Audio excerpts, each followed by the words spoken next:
Record. Here we are. Hi, Kyla Schmidt. I Hi. am so excited to be talking to you today. So I excited. am so excited because we've known each other a long time, and prior to doing all this self-care energy work, we were both in nutrition. So we came through this portal from the stomach, and how we Right? digest, From the right? poop. Yeah, exactly. Yeah, the poop. So I'm so excited to see, like where we are, of course, and talk about all the things that have to do with chakra, energy, heartbreak, healing, because that's what we all need right now. I have the goosebumps. I know. So I just want to, kind of introduce you because you've got such an amazing experience. You've got an amazing history of experience in television and stuff like that. And I just want to make sure that we acknowledge the amazing journey that you've come through. So you were a television producer, and then you turned it into an intuitive mindset guide.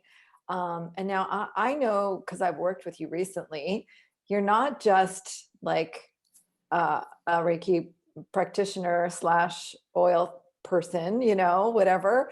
You really are intuitive, and you're a clairvoyant as well, which is super cool to bring into this space, because when you're able to tap into such a different realm of what's going on with a person with that gift. So I just want to acknowledge that. Thank you. Like I said, you're an intuitive mindset guide with a focus on Reiki, essential oils, which I love, nutrition, meditation, mindset, and you put it all together. Mhm. And your goal, and then you'll tell me more about this, but your goal is to help women with anxiety or chronic pain, and who feel lost in their sense of purpose, broken, not normal, whatever that means these days. And you want to help women regain their sense of calm, well-being, and align themselves through energy work, mindfulness techniques, and essential oil use. You basically got it all. Yeah, I just So listen, Kyla, I know you've had your own journey, and I think it's really super important for us to speak about this because, without having our own personal healing journey, we can't do the work that we do for women, right? Yep. So do you want to tell us a little bit about how you came to be, Into all this stuff. yeah. Well, as you said, writer, producer turned holistic nutritionist first. And then because of all these things that I use, I decided to call myself intuitive mindset guide. And everyone asks what the heck that means. So as you said, I help stressed and anxious women who feel like they've tried everything everything, shift their mindset and energy using those tools.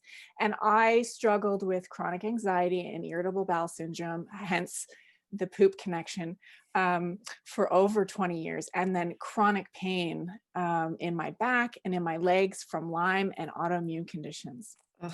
And so when I became this nutritionist about 10 years ago, I was interested in natural health. So I cleaned up my eating habits, reduced the toxins in my home, my life, my environment, incorporated exercise. I was doing all the things, right? Supplements. And yet here I was struggling to feel my best and experiencing excruciating pain and anxiety. And then in 2019, I had this moment, and I was finally directed to my intuitive abilities that I had put in a box as a child. And we do that for whatever reason. And then I got back into 8-year on and off meditation practice.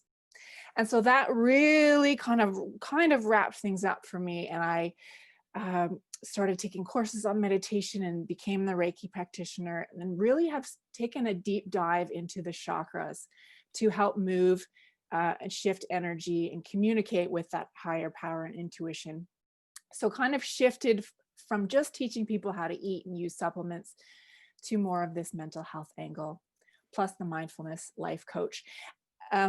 But because of all of these things, I no longer identify with anxiety and pain. And because of that, Amazing. I don't experience it on a daily basis. Yes, I still get pain. Yes, I still get anxious. Interviews make me anxious. Um, I still get the things. It's not that I'm here to say that like, no, I don't get any of that, but it doesn't happen as a daily onslaught of pain. And so, for me, it was finally waking up to the pain, telling my body and my mind to make that connection. So now I try and impart that idea with the people that I work with. That's so brilliant. That is just genius. Of course, we have that other link. We're both, Reiki practitioners, and Mhm. I bring that knowledge in a minor way to what I do with women. But I love that this is your focus, because not everybody understands what chakras are, and they don't, Nope. and they think it's They're like a kind of woo. esoteric, right? Yeah, very esoteric Japanese Buddhism sort of practice. And, I actually had one woman say to me, I just looked up Reiki, and it's a Buddhist practice. And she thought it was some religious sect thing that I was teaching. And I'm like, no, it has nothing to do with religion in any shape or form. Well, This and is about, understandably so, people get, ideas about something until we can explain what it really is. yeah, exactly. So that's why I'm so excited, because I know you are an expert in this field, and you're going to break it down for us so that we can understand what chakras are. Can you just Yeah. give us a little brief of what chakras are, just to round it out? Well, it is true. It has roots in these cultures, and it's a Sanskrit word, chakra, which means wheel or disc, but it really references a spiritual energy center within the human body. So think of it as a center, or like a ball or a disc, as of organization that receives, assimilates, and expresses life, like life force energy. Mm. And they do have a place in the physical body, along the spinal column. And each chakra does correspond to specific organs, as well as physical, physiological, emotional, and spiritual states of being. And so Mm. there are 7 main chakras, and they're all formed at different life stages, which is really cool, and why I just loved doing the research on this. And so it can correlate to different life experiences. And they all have strengths and weaknesses, with both physically and emotionally, and like these distinct characteristics when they're in and out of alignment. But they're really just a place to guide from. And I love to use them in my Reiki and mindfulness practice. They can be quite relevant, which, as hopefully I'll demonstrate today, to the human experience from generations ago, to your childhood, and then to the present. Yeah, I love that. That's exactly what I teach. Our energetic being is made up of all of our experiences, even generations and inherited trauma stuff, which is so important. So Yep. I love how you pinpointed the fact that chakras develop at different stages in our life growth.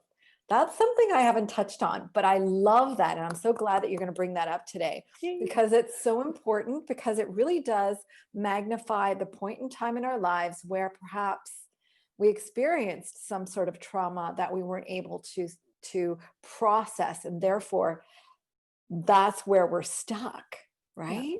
And I It's think people crazy. think that trauma, it has to be like massive amounts of abuse. It can be even smaller than that, and even like, but when you start to make these correlations, and that's mind blowing.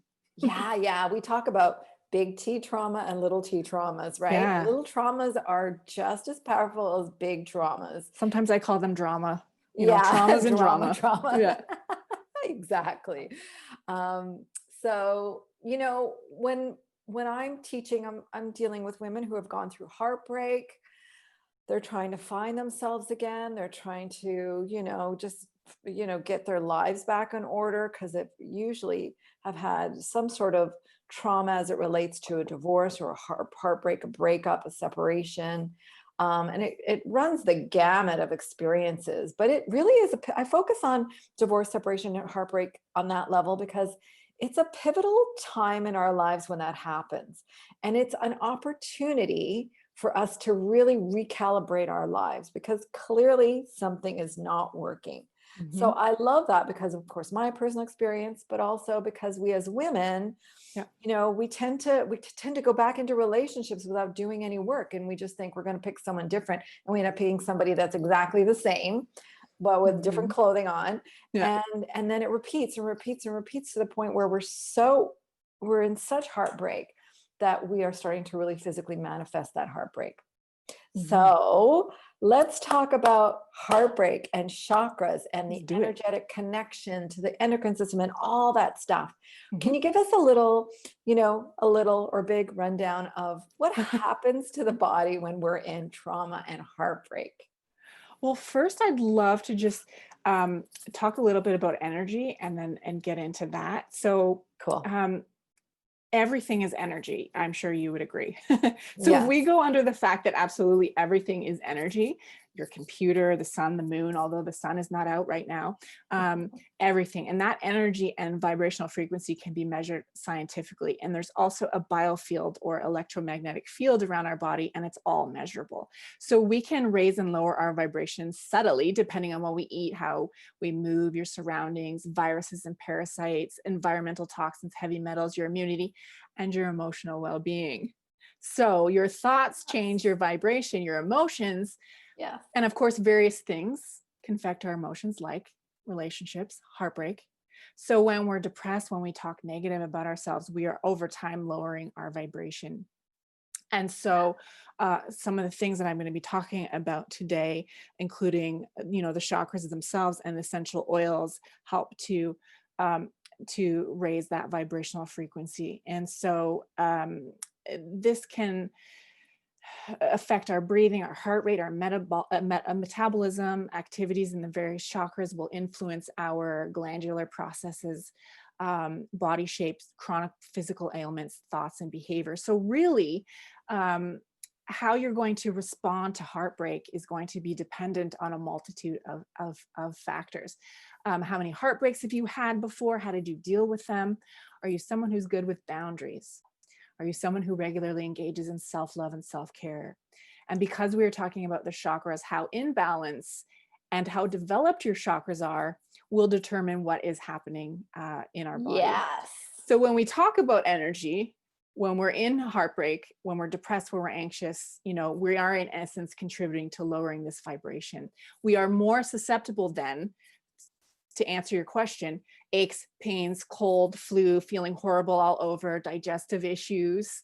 I'm sure you see this with your clients in heartbreak who say that, their bodies are just not working well right Mm-hmm. now Mm-hmm. because and it is a lot more, just to say it's about vibration, but it does play in. And over time, it's you know, subtly depressed. Let's put it that way. Yeah. Yeah. And I'm so interested to hear, from your point of view, like obviously all of our chakras are affected, but which are the main chakras that are affected when we're in heartbreak? Yeah. So again, there's 7 chakras, and I'm going to avoid talking about the top 2, the third eye and the crown chakra. Those are the later ones to be developed. Honestly, all 7 will be affected, but the first 5, the root, sacral, solar plexus, heart, and throat, I'm going to Mm. share a little bit about the basics of those and then how it affects our relationships and heartbreak. And Yeah. I'll probably say this a few times and be annoying. The characteristics that I share about these chakras are just guidelines. So something to get you curious. Perhaps you will notice similarities to yourself or even your partner in your last relationship. So like you said, you keep finding the same person. It might help you notice patterns, even in your previous partners. So just to Yeah. keep an open minded.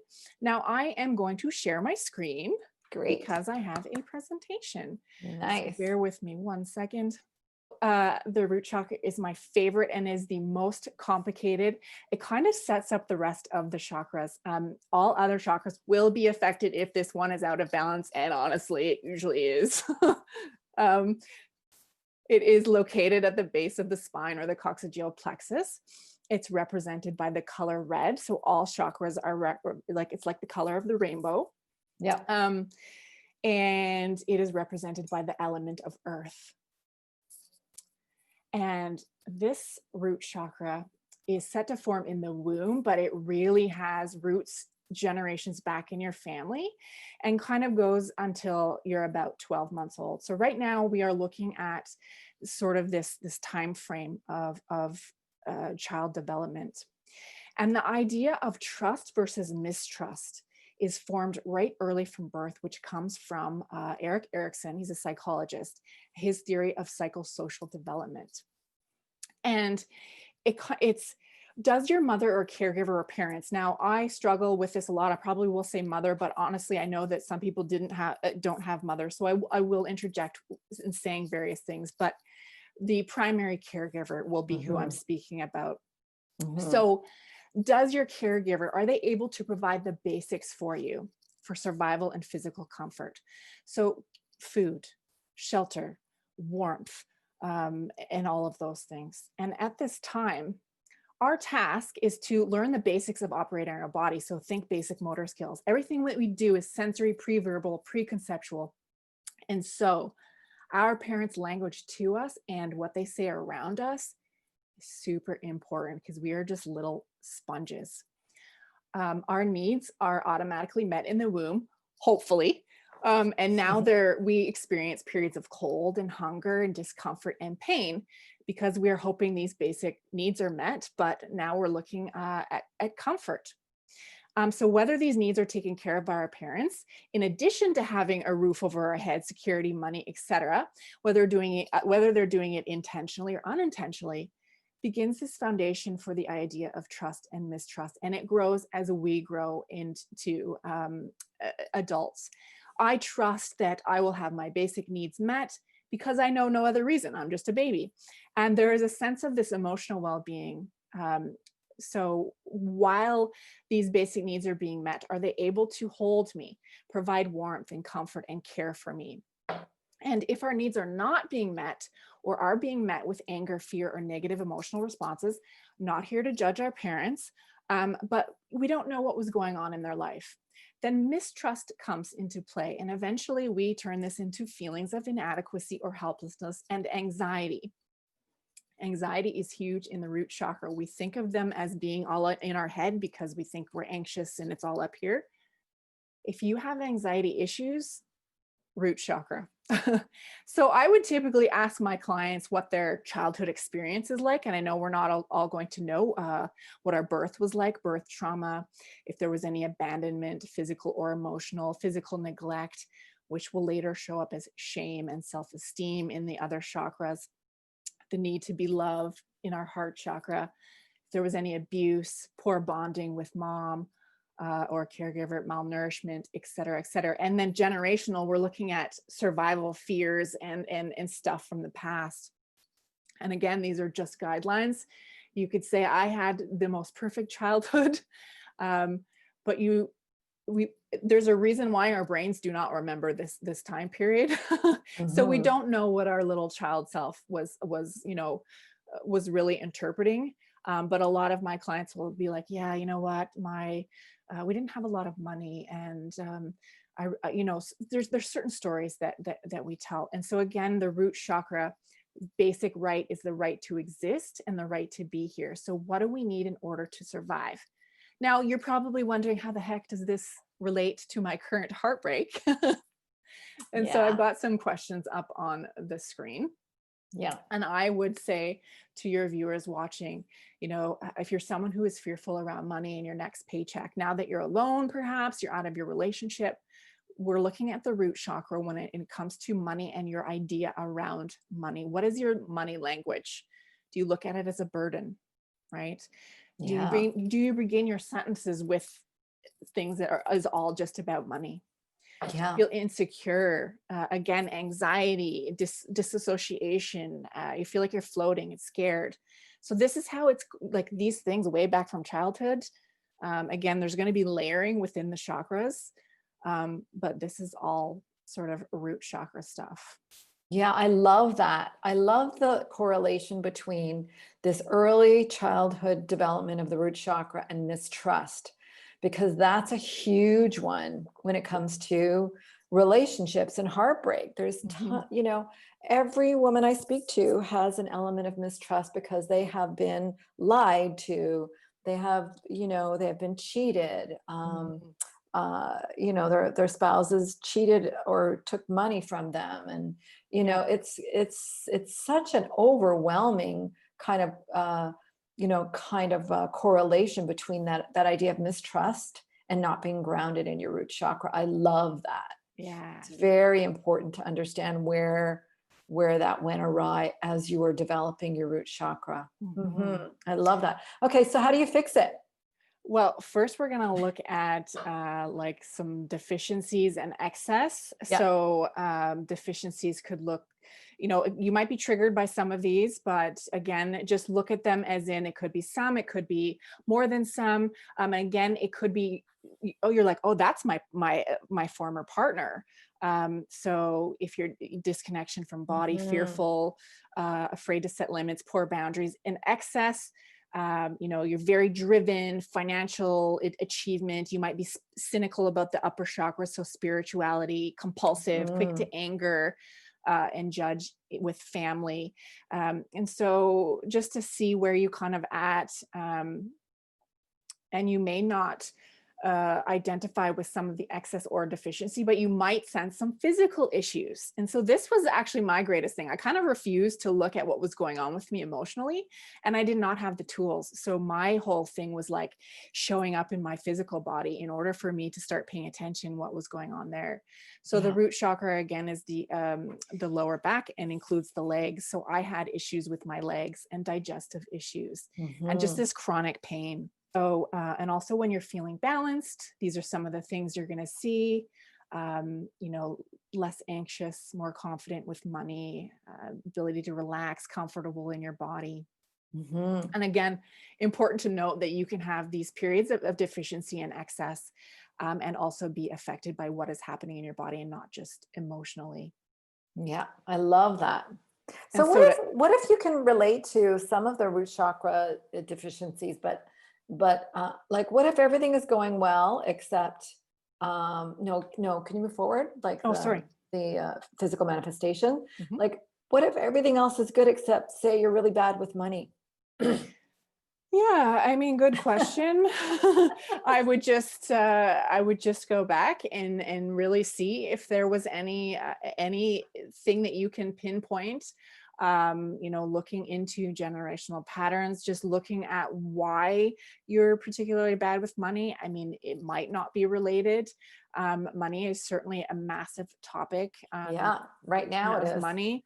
But typically, if you did have various deficiencies or excess or even physical symptoms, and there was an issue with money, it's certainly a place to look. Yeah, thank you. Okay, moving on.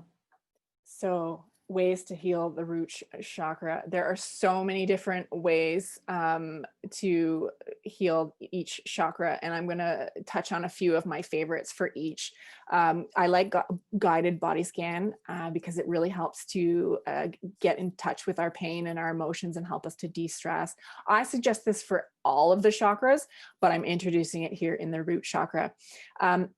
I would target the lower half of my body with movement, yoga, walking with deliberate steps, and really connecting to the ground. Also, I didn't put it here, grounding work where you're getting your feet outside, weather permitting, depending on where you live, of course, and what time of the year. With me, I held a lot of tension and a lot of muscle pain, and like the fascia was really tight. So honestly, just getting in there with whatever you can, massage, touch, a small little ball, like you would be surprised at, if there's a root chakra deficiency, how disconnected you are from the lower half of your body. I even had a chiropractor tell me that I was like weak in my lower half, and I was like, okay. One of the big things that you can do, and again, some of this is not addressing the real deep trauma work that may or may not have to happen during heartbreak and other issues, but these are just additions to your toolbox, right? Mhm. So looking at relationship with your mother or primary caregiver, and that might Oh be no, a big one. is key. That is key. That's exactly what we work on in the Passion Protocol. Awesome. Yeah. And then of course, essential oils, which we're going to talk about in the end. Yeah, I hope so. And then we have chakra number 2. My favorite chakra. Yeah, the sacral chakra. And so this one is located in the lower abdomen, low back, hip, pelvis area. So we're going to think of all of the reproductive organs in this area. And it's often, it's orange, and water is the element.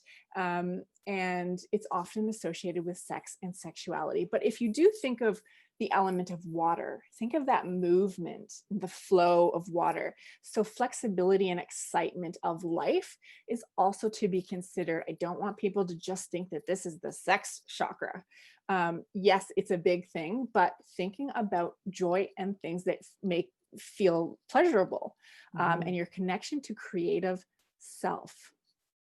And so we've shifted to 6 months to 2 years. And the child is just beginning to notice that they are indeed separate to their caregiver. You know, they are free to move a little bit more. So separation versus attachment begins. So if your basic needs are being met, you're being taken care of, now the child wants to move and flow toward what feels good and what feels good to touch. So delighting the senses becomes the sole driving interest. And this is the back and forth flow between the caregiver and then wanting to pull away and explore. And so the emotional climate in the household is still so important in this stage. In fact, it's crucial. So if your caregiver is fearful, angry, anxious, the child is going to absorb these emotions. You know, a lot of my clients have told me that pleasure was frowned upon, and they remember you can't touch this, don't touch this, it's not for children, don't do that, don't touch that. Or pleasure comes with manipulative strings. So if you do this, then I will give you this toy. And so that idea of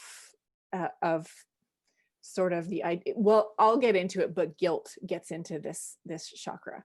And so how does this relate? When pleasure is denied in childhood, this sets us up for pleasure issues in our adult relationships. And of course, when we get older, what do we want to do? We want to have sex, right? Yeah. And sex is yep. Because that becomes that main issue or main pleasure center.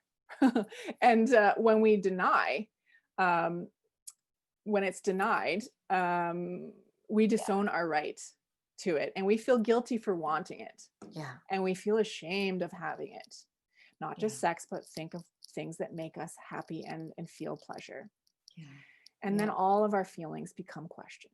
And so, as I said, guilt, it becomes the counterforce or the demon of this sacral chakra. And so it takes the idea of free-flowing movement and then just takes the pleasure right out of it.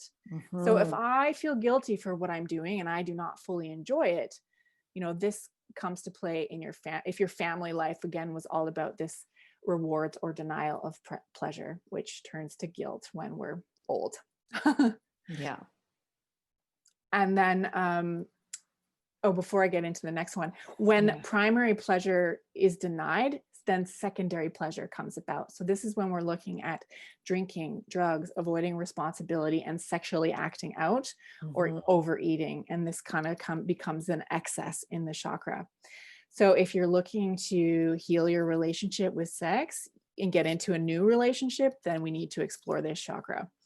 And then finally, how it relates to heartbreak is enmeshment, or the sort of blurring of boundaries, and autonomy is a real big part of this chakra, which plays into our marriage or sex relationship. So it really depends on our parents' idea of their child becoming more independent in exploration. And then if that parent is fearful or angry and doesn't want their kid to do and touch things, and then the child uses these big emotions and it's not pleasing to the parent, then they are met with punishment, which then turns into this false sense of self. And the kid is like, well, I can't do anything that I want to touch and want to take joy.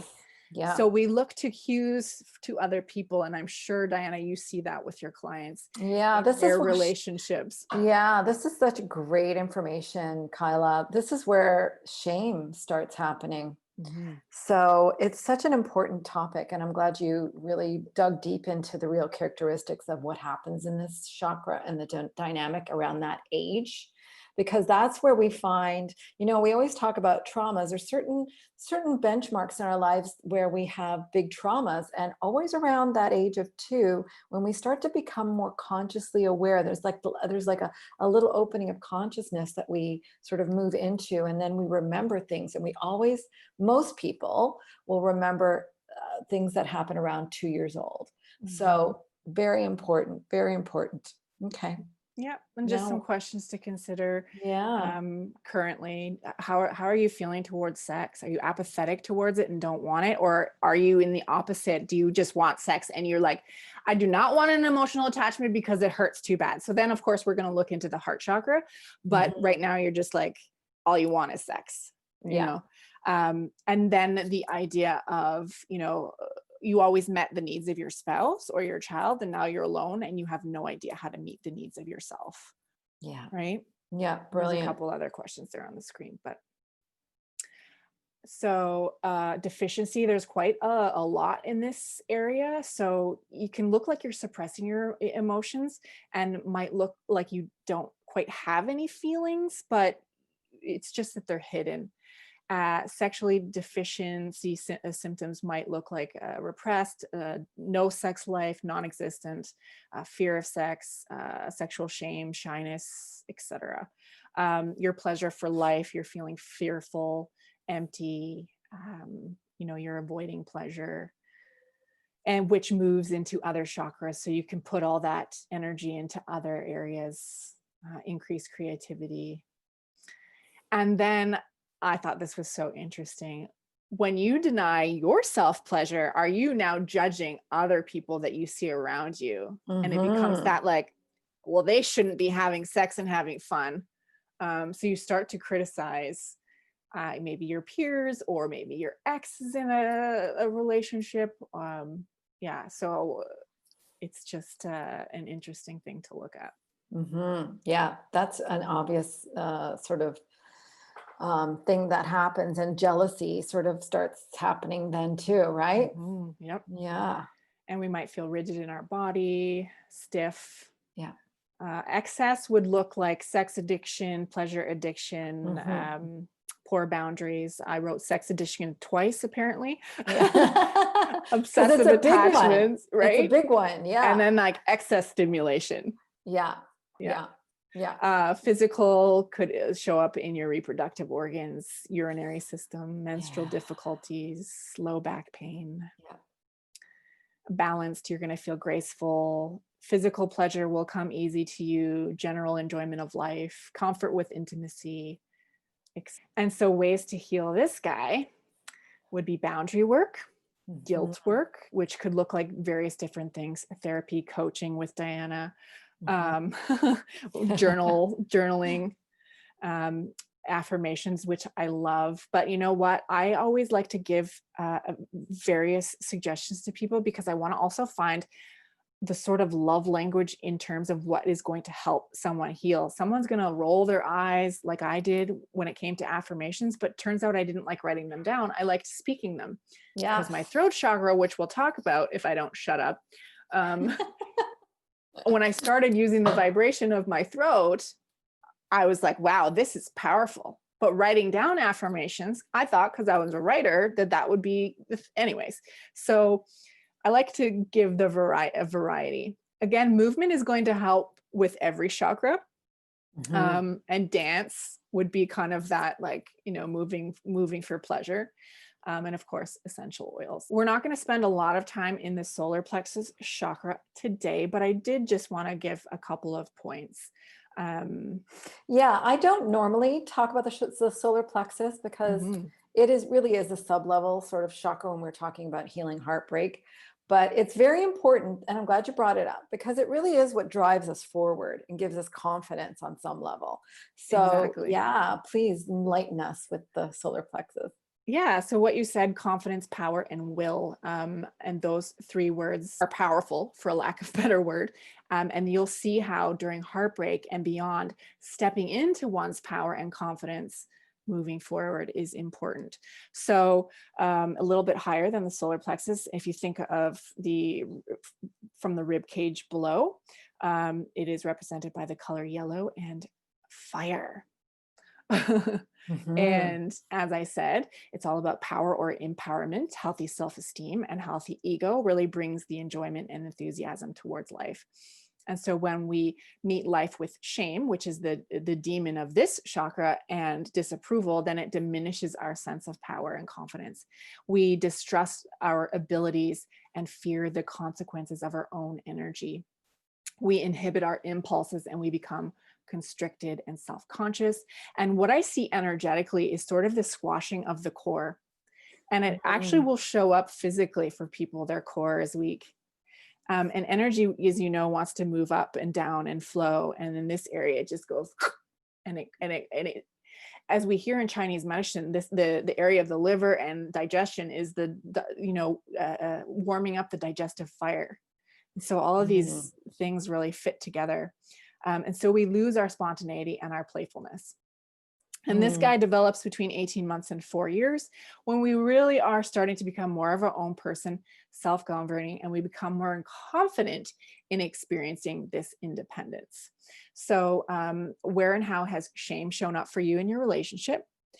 Where has a lack of confidence shown up? Has it improved or worsened since you had a breakup? Were you the dominating one, or were you being dominated in your relationship? Did you have the power, or did you have the power taken away? And did you Mhm. notice a decrease in energy over the time span of your relationship? Did you kind of see that, not only that digestive fire, but the confidence just like decrease? So these Yeah. are just some questions to get you thinking. These are great questions. Deficiency will show up as poor self-esteem. So the opposite of confidence. Yeah. Again, the collapsed middle, poor digestion, victim mentality. Yeah. No one likes victim mentality. No. Excessive characteristics will be the aggressive, Right. scattered. A type. Oh Well, my I'm an A God. type. Well, again, this will be a good time to point out these are just lists. Yeah, These are of just, course. I'm totally A type, but I'm A type in a way where it's like organizational. And so we are going to be triggered by these things. We are going to identify with some of them, and they're just there as just to hopefully get the light bulb going. Yeah. Physical eating disorders will show up throughout all of the chakras. It starts in the root chakra, especially when there's food and money issues. But it will also show up in the solar plexus as well. Digestive disorders, and that is also, as if you've been noticing, there's a pattern, will show up in other chakras. So sometimes it's like hard to pinpoint. Overall chronic fatigue, any liver issues. When you feel balanced, really comes down to confidence and a sense of personal power. And we are looking at core work. So really strengthening our core physically. Gotta love those affirmations. Mm-hmm. Shame work. Lots of shame work. Yeah. And essential oils. Beautiful. We're going to spend a little bit more time in the heart chakra. Yeah, because that's the main chakra that gets broken and is an issue with most of the women I work with, for sure. Yeah. So it is obviously located in the heart and chest area, represented by the color green and the element of air. And yes, its main purpose is love and balance, but also, are you able to reach out and take love inwards? Mm-hmm. And this chakra and fear and grief rather are going to block these responses. So grief shows up in the heart chakra as the counter force or demon there. Mm-hmm. It develops between 4 and 7 when we are really having a lot of friends outside of the home, peers, we're in school, and also what we do to create or to win love and social approval. And so Yeah. that is kind of where that all starts with this chakra. And again, grief is at play when there is a heartbreak. And how balanced your other chakras are at this point is going to be important with how you deal with grief. And you know way more about dealing with your clients and heartbreak. But when you're hurt, it's easier to stop reaching out altogether than to reach out and then just find emptiness, right? You must find that your clients are just like, I'm done with love. Yeah, well, that's the unfortunate result of a lot of women who have gone through heartbreak after heartbreak, or had experienced several divorces. They've just built up what I call heart armor, energetic heart armor that just like I say in all of my teaching is it's so thick that no love gets out and no love can come in. Yep. So yeah, how do we continue with this? Well, self-love. Yeah. Do you love yourself? That's going to be another area of love in this. Are you kind to yourself? So self-acceptance and social acceptance. So in order to have intimacy and love with another, we must have that sense of self. So we must know ourselves inside and out, know our needs, our wishes, our hopes, our fears, and not just in relationships, but in so many women, I hear all kinds of negative self-talk. And I deal mostly with anxiety and pain. And the negative self-talk there with clients is incredible. And speaking from experience, I am not enough. I don't deserve this. I can't do anything. I screwed that up. I'm so hopeless when it comes to insert answer. And so in heartbreak and beyond, can you enjoy your own company when you're alone? Can you honor limits and speak our truths? How can we fully love someone in balance if we do not love ourselves? And so self-love is really about treating ourselves the way we would treat anyone else that we love. Okay, so some deficiency symptoms. You're really hurt from love, narcissism, dwelling on old relationships. Excessive is going to look like poor boundaries, possessive, jealousy. Why do I write things twice? Really wanting someone to see how wounded you are. Physical symptoms would be anything that is related to the heart, lungs, breasts, arms, even circulation issues. Feeling balance is really loving, empathetic, self-loving, altruistic, peaceful, good immune system.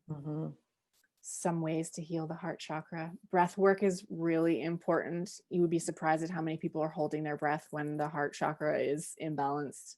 Journaling, self-care work, therapy or coaching. So examining your assumptions or even the archetypes about relationship, grief work, and of course, essential oils. And then we're briefly going to touch on the throat chakra. This is throat and neck, the color blue, and the element of sound. So the right to speak and be heard is really important. Self-expression and communication. And only through self-expression are you able to show the world who you are. So if you find that people just don't get you, being able to have that communication through the throat is really important. And a block in the throat chakra is a block of vibration. So energy is coming in, but it's not releasing. And so I would ask, what blocks us from being able to express ourselves and express vibration? So shame at the core, fear, being out of touch with core self, hard to speak up and break the silence. And much of this is kept in place by the imbalances of the lower chakras. And it's going to show up in your relationships, in your current heartbreak. If you felt like you were not heard in your relationship, you had trouble saying what you really want to. Do you leave a conversation wishing you had said something different? So anything that has to deal with the power of your voice. And also lies. The counterforce in this chakra is lies. So this comes from family secrets, the idea of just don't talk back. And so does your previous relationship, was that based on lies? Did your partner lie a lot? Did you? And a couple of deficiency points: fear of speaking, poor rhythm, shyness, tone deaf, airy voice, weak voice. Excessive would be excessive talking. That probably would be me. Interruptions. Yeah. Physical would be disorders of the throat, thyroid. I had definitely had that problem. Your ears, voice, neck, tightness of jaw. Balance. your resonant voice, good listener, good sense of timing, clear communication, lives creatively. We're going to look at loosening the neck and shoulders and really releasing the voice. So singing, chanting, toning, whistling, humming, storytelling, journaling, affirmations, and of course, essential oils. Yes. So now I know that all that information was so amazing. Thank you so much, Kyla, for all of that. Beautiful the way you presented it. And I love that you asked questions, because this will really help ignite some form of, awareness. When we're talking about chakras, it's and I love the direct relationship to that time in your life, right? And how it relates back to your experience as you were growing up. Perfect. So with all of the great tips that you've given us, you also deal with essential oils. Now, I have loved essential oils forever. I think that they are powerful and really have, for me, they just bring the energy to another realm, right, of healing. So how about you give us a little insight into which oils work with which chakras? I have 5 oils for the 5 chakras that we talked about today. Nice. I've been using essential oils for over 10 years. They're not all created differently, so I am targeting a specific brand. When you do inhale, I like to diffuse them a lot. They work on the limbic system in the brain and can really release neurotransmitters, serotonin, for example. So it can make you feel uplifted, calm, sleepy, whatever that particular oil is designed to do. I use them for everything, including meditation and clearing my space energetically. And so they do help to raise that vibration that we were talking about earlier. So with the root chakra, we have black spruce. Black spruce is one of the highest vibrational frequencies of all oils. It is really amazing in times of crisis, shock, or trauma. So when we are looking at the root chakra and feeling more grounded and less anxious, this is going to help us bring that feeling of grounded. There are so many other amazing benefits. And, if you are looking at purchasing essential oils from me, there are so many different ways to use them. I'm not going to get into them today, but know that you would get that as a part of a package with me, different ways to use them.